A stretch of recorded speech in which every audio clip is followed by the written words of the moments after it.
I speak now at all different places, and everyone wants your credentials. And my thing is like, who really cares? I mean, I don't care what your credentials are. What I care about is, what are you saying? Does it make any sense? Does it touch my heart? Do I even care?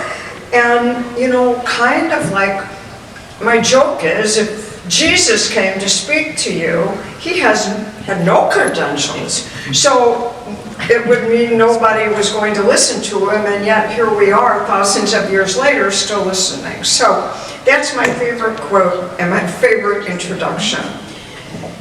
So I was thinking about what Beth said, and I loved it, but I was also thinking, like, thank goodness for myself, I really don't care a flying flip what anyone thinks of my opinions, because I'm the one that has to lay down with them at night. And it's like, there's another of my most favorite Emerson quotes: a majority is simply a bunch of fools who found something to agree upon.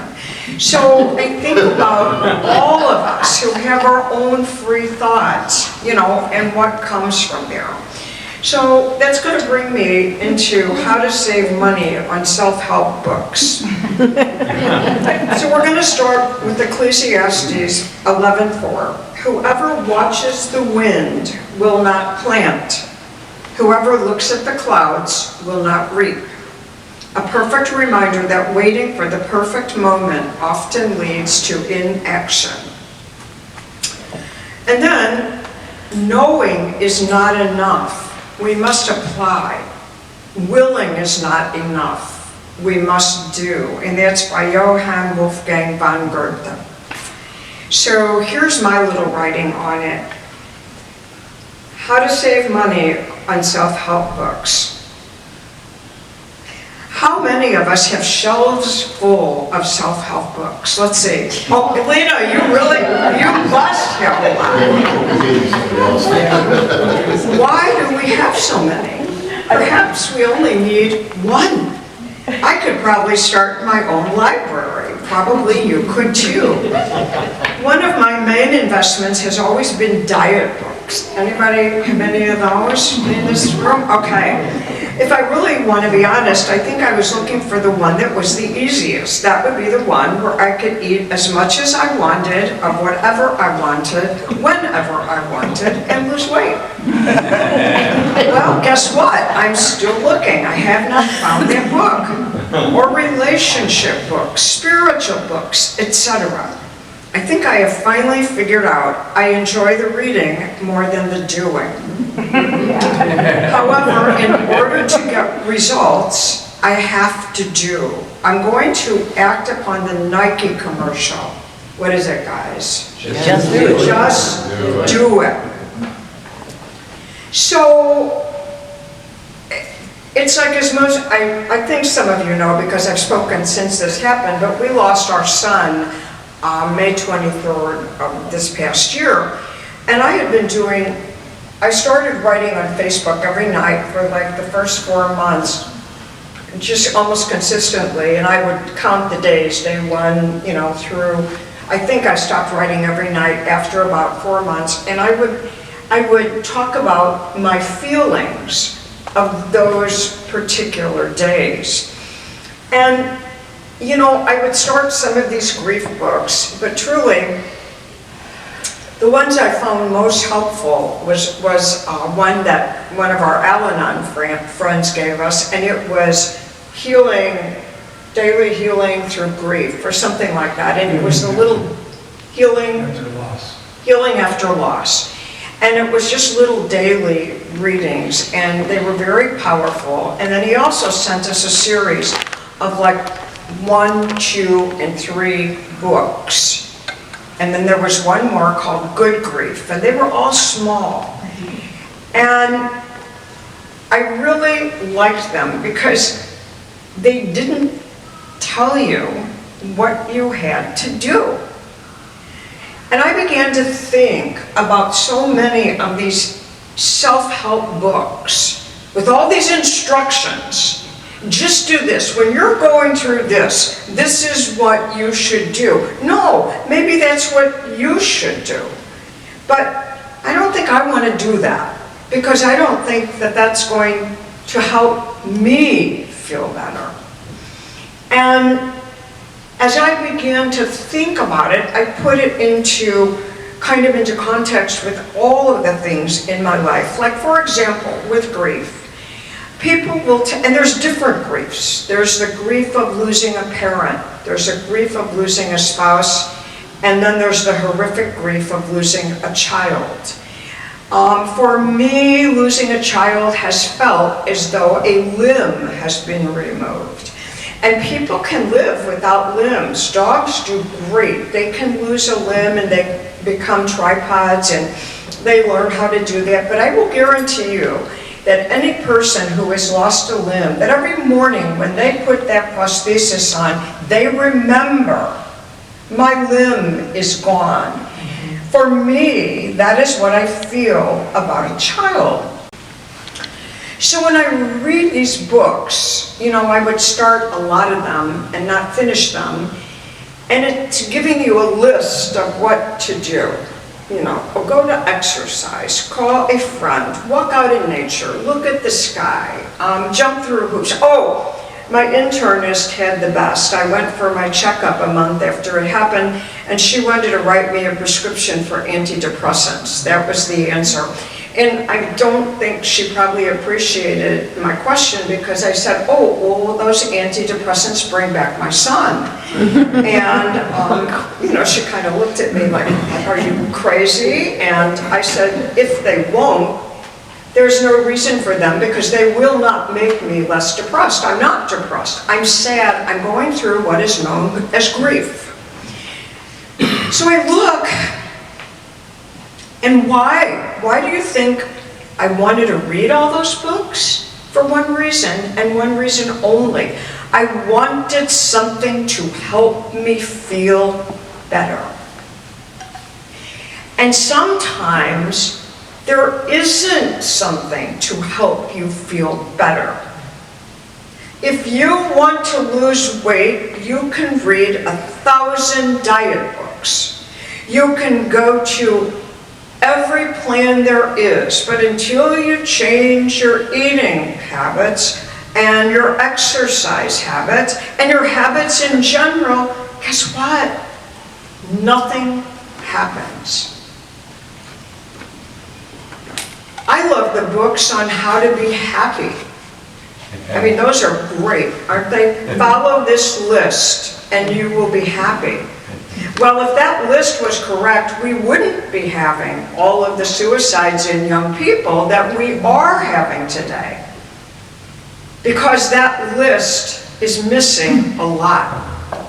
Mainly what it's missing is the spiritual connection that we need with that creator or whatever our belief system is. We do not walk this path alone. We have to interact. If I was going to write a help self, well, that could be two, couldn't it? A help self book. If I was going to write a help self book, I would say a big part of it is communicating with other people. Because we truly are one. And as I am moving through this thing called grief, I have gotten in contact, and people have been so kind to put me in contact with other people who have lost children.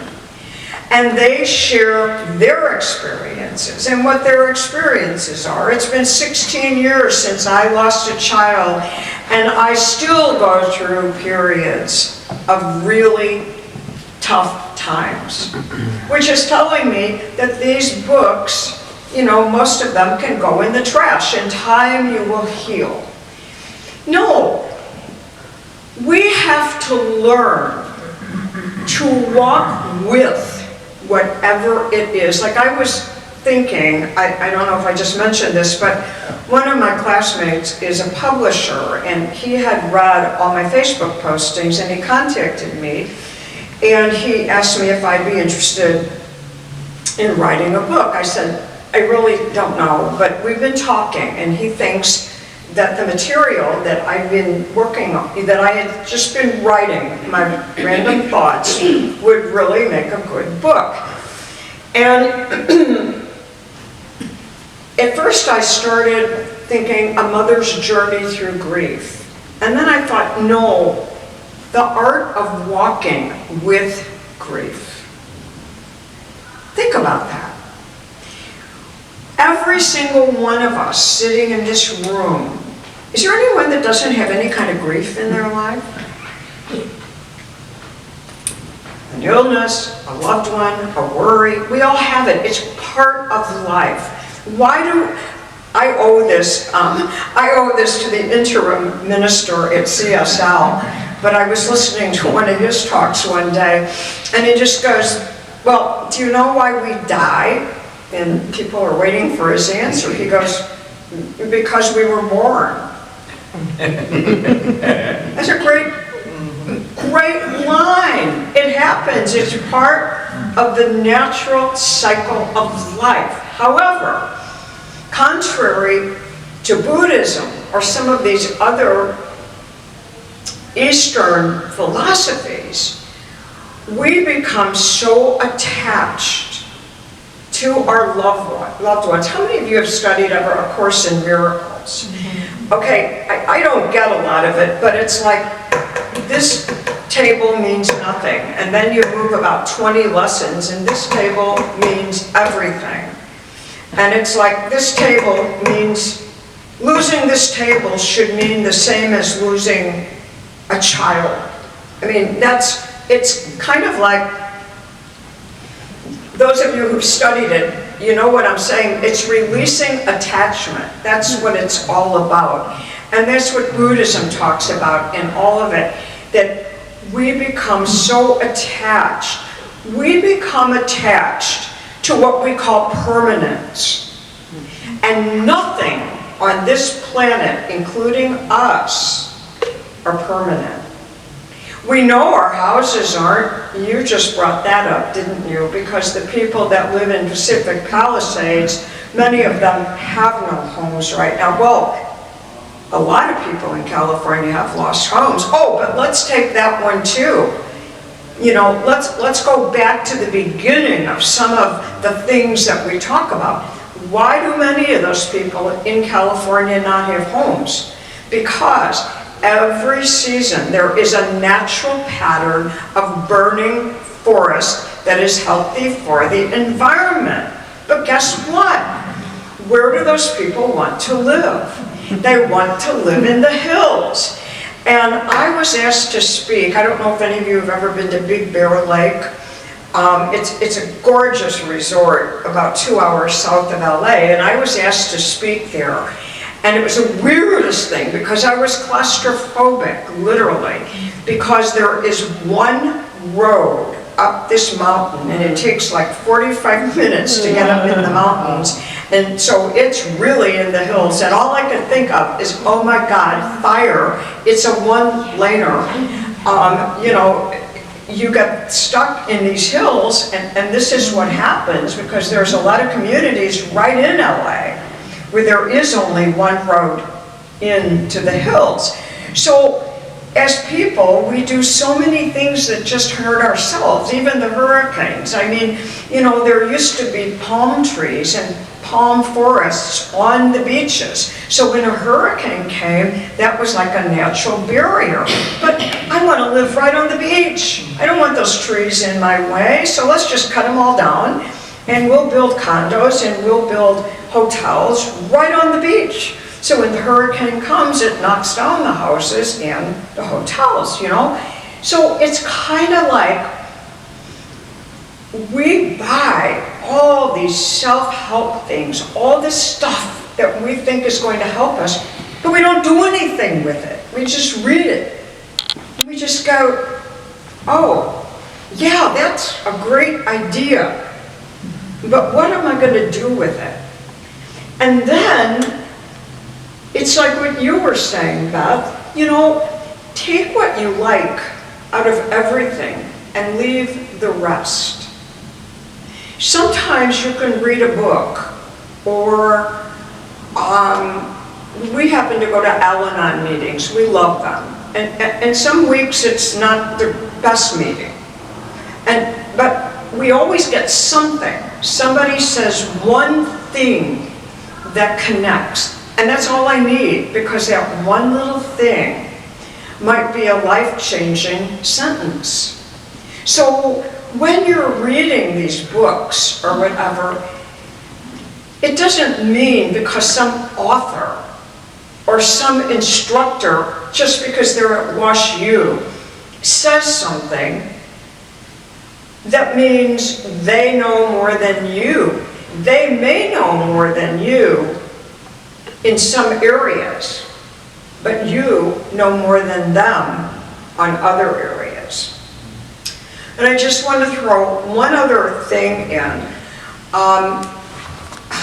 We have a mathematical genius son that most people have no clue what he's talking about. And I'm still trying to understand. I want him to come over and explain, but he said everything in the universe is numerical. And I've heard that before, but he really understands it. So one day he goes, okay, I figured out an equation for you. So it's WE, and then it's NE, WE plus NE, something plus RE equals, and then I'll tell you what it is. So the first part is he calls wrong energy. And the wrong energy would be hanging out with wrong people. Not that they're bad people, but let's say people that bring you down or events that bring you down. So he said you have 100% energy. And if you spend a lot of your energy in this wrong energy section, that's going to take away from your energy.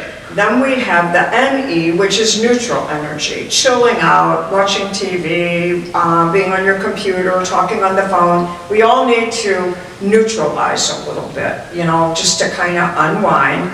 And then there's right energy, and that's being with the people, places, and things that give you energy.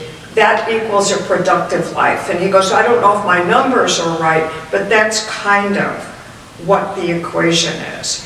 So that's really what I want to leave it at. When you look at a book, look at it, look through it, gaze through it. Just because somebody wrote it doesn't mean that it necessarily is going to give you the guidance that you want or need. And there's nothing wrong with saying, I totally don't agree with that premise, because that's what makes each of us us. So this is my little poem. I'm ending with how to save money on self-help books. How many times have I really thought about all the many books I bought? When did I buy them? What was the reason? What caused the action? Maybe the season. When I think back, I begin to see the reason was to find help for me. If I read this book and move on to more, perhaps one of them will open the door to what I am seeking. What is it that I am seeking? Joy, prosperity, getting fit? Will book number 2 be better for me, or maybe I need to get book number 3? I did not find what I wanted. Book number 4.